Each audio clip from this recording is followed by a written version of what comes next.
O cérebro é uma máquina, uma máquina programável.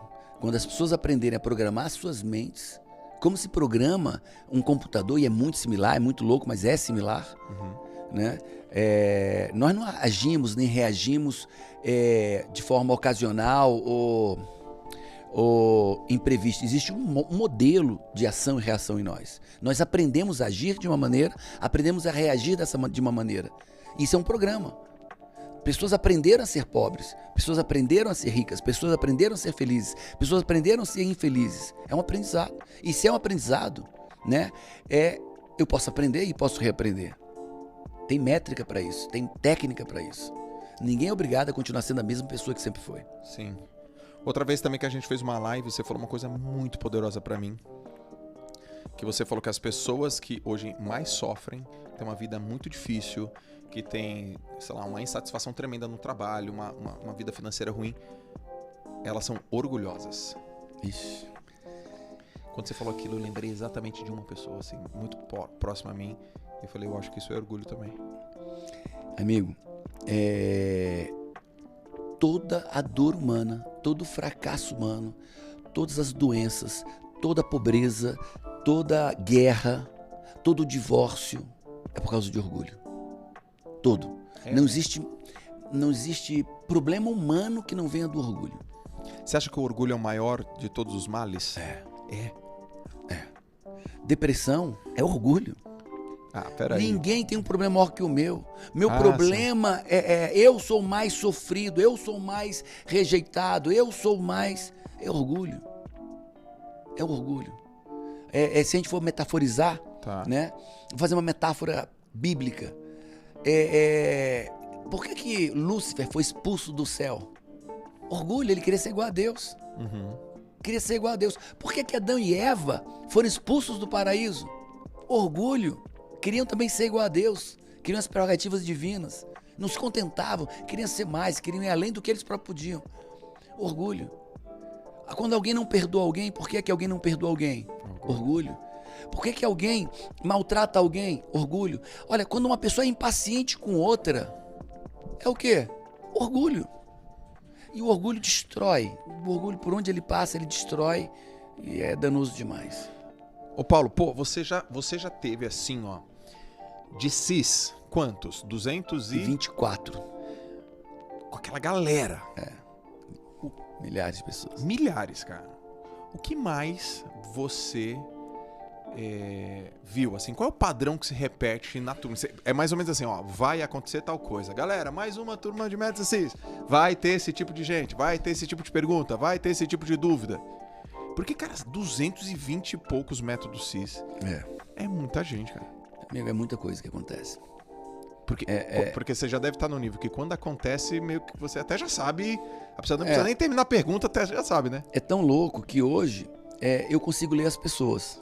Os padrões são tão repetidos que eu olho para aquela pessoa, eu sei como foi a criação dela, eu sei como é que foi o pai dela, eu sei se foi abusada, eu sei se foi abandonada, se foi sofreu violência doméstica.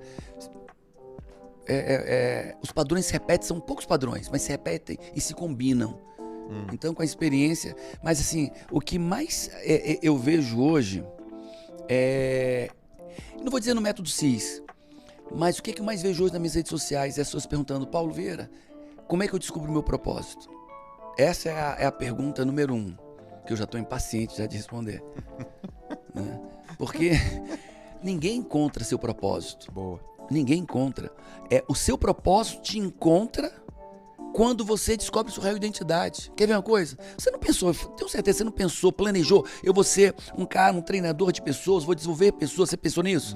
Nunca. Mas quando você descobriu quem você era, isso te pegou pelo braço, saiu te puxando e te fez ser quem você é hoje. Sim. Quando nós descobrimos nossa real identidade, a nossa real, aquilo mais parecido com o que nós nascemos para ser, quando você descobre sua identidade, amigo, você é raptado para viver uma missão. Paulo, por que pessoas vivem largados no mundo? Porque não têm noção quem eles são. Estão se drogando, estão bebendo, estão dormindo até tarde, estão presos em séries, presos em pornografia, presos numa vida sem sentido, porque eles não sabem quem eles são. Porque no dia que ele descobrir sua real identidade, compor sua identidade, ele é catapultado, é sequestrado para viver um propósito. E Paulo, pô, hoje você tem uma legião de gente que te segue. Você tem resultados inquestionáveis nesse mercado. Mas conta um pouco lá do começo. O Paulo que não tinha track record, que tinha dúvida. Eu já ouvi algumas das tuas histórias. E você passou por momentos muito difíceis, né? Como é que foi o teu começo? Lá atrás, né? Lá atrás eu sou cearense, né? Mas eu fui com 1 ano pro Rio de Janeiro e me criei lá. E aos 17 anos meu pai tinha quebrado. Quebrado, mas quebrado, como o Chico diz no Ceará, quebrou que apartou, né? Quebrou que separou. E aí, 17 anos, pai quebrado, fazer vestibular, faculdade, e aí aí fui morar em Fortaleza, voltei para Fortaleza, né? Minha mãe era de Fortaleza, tinha familiares em Fortaleza, então eu cheguei em Fortaleza e fui fazer faculdade. E dos 17 anos aos 30 anos, aí, meu amigo, a peia foi grande. 17 aos 30. A gente tá falando aí de 13 anos. 13 anos. 13 anos de muita dor. 13 anos de um casamento que fracassado, 13 anos de muitos baixos e poucos médios, né? Porque não dá nem altos e baixos, era muito baixo e médio. O que você fazia? Cara, trabalhava com o quê? Eu fazia faculdade. Tá. Só que a faculdade que eu fazia no início é de manhã, tarde e de noite. Então eu não conseguia trabalhar. E não tinha dinheiro nem pro ônibus. Não tinha dinheiro para me alimentar. Na época, se fazia cópia dos livros, né? Era institucionalizado a pirataria. E eu não tinha dinheiro para fazer as cópias dos livros. Sim. E aí o que eu fazia? Eu saía de casa cedo, para ir para a faculdade, eu saía mais cedo e ia comprando sola de sapateiro, borracha, cola, né? Para fazer cinto de musculação. Aí eu passava, comprava no centro e aí pegava 3 ônibus, 4. Aí depois pegava, deixava nos sapateiros para eles cortarem a sola, para cortarem as borrachas, as fivelas, os raibites e montarem os cintos. Aí deixava em outro canto para fazer uma serigrafia e quando eu voltava da faculdade, eu saía recolhendo tudo isso. Sim. Então minha vida eu fiz a faculdade dentro de ônibus, indo, deixando material, aí depois voltava pegando material, chegava em casa, estudava no ônibus, porque eu não tinha outro momento para estudar. E aí dentro do ônibus, estudava ali dentro do ônibus e quando chegava em casa, botava na bicicleta e ia vender nas academias. E aí passava a noite vendendo nas academias, voltava 11 horas, a última academia fechava, eu estava lá vendendo cinto de musculação. E aí eu comecei a ter o cinto, aqueles do pano de aquele cinto para dar suporte à lombar, né? E aí eu comecei a me sustentar. Eu já tinha dinheiro para comprar os livros, eu tinha dinheiro para o ônibus, eu tinha dinheiro para lanchar. Supostamente meus pais me mantinham, mas nem todo mês tinha e, na verdade, era muito confuso isso. Meus pais estavam passando por problemas muito difíceis também, né? E aí começou, e daqui a pouco isso na casa da minha avó. Aí eu comprei aquelas máquinas bem velhinhas de costura, sabe? Sim. Aquela que o pezinho assim? Aí botava um motorzinho atrás e eu comecei a fazer colchonete de musculação para vender nas academias. E aí daqui a pouco agora eu botava os cintos, né? E botava 2, 3 colchonetes. E meu quarto já era uma oficinazinha que eu fazia ali de madrugada, ia fazendo. E assim eu passei anos, né?